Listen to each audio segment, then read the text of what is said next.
Hello, happy rainy Friday. So, a little bit of background.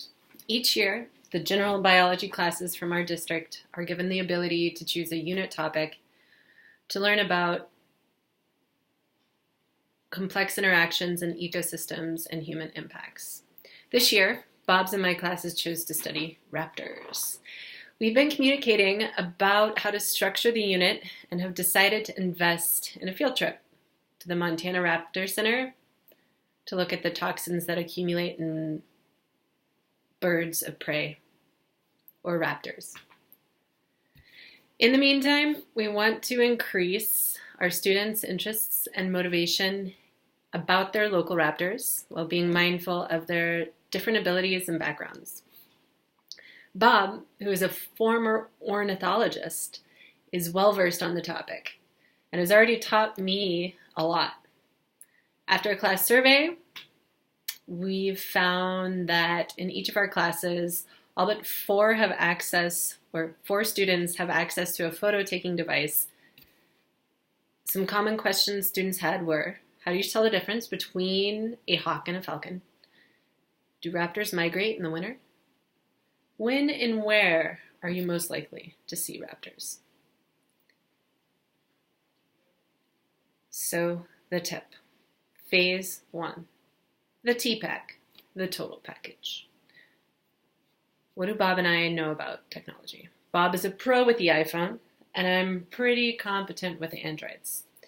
The SLR cameras that they loan out at the school library, which we could offer to groups, are something the librarian will help us with. There are also point-and-shoot cameras there, too.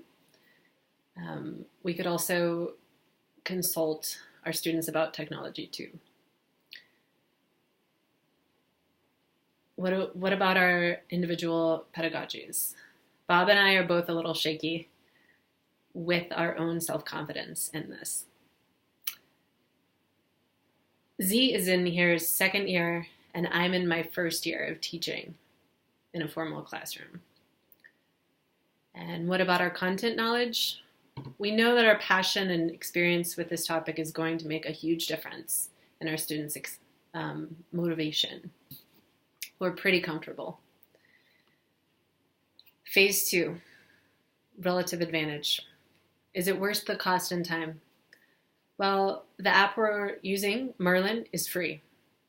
Students will be using the devices like iPads that are provided by the school with the app already downloaded in order to identify photos, drawings, or sound clips that they take of birds in their area. Hopefully they're raptors, but birds are okay too. What is the problem that we're addressing? We'd like students to be able to identify the diversity and importance of their local raptor population. Does tech help the students, or does it help the teacher address the problem? The tech helps students become resourceful with natural science reference apps. We'll have a few bird books in class 2 in case something goes wrong. Phase 3, objectives or assessment. What outcomes do I expect, and what is the best way to measure these outcomes? We hope that identifying the importance of raptors to the local ecosystem is an outcome. We hope to measure these outcomes through evaluating student-written blog posts through a rubric system. Phase 4, design strategies. Directed or constructivist. Bob and I have chosen to take a constructivist approach. Students are able to post the information that they gather in any digital form they'd like. Essay, sound clip, video, podcast presentation. The format of the vlog that we're going to create, which puts together information from Merlin and whatever other sources students use to connect them to their drawing, sound clip videos, or podcasts will be created by the teachers, so students only focus on the content, not the appearance of the blog.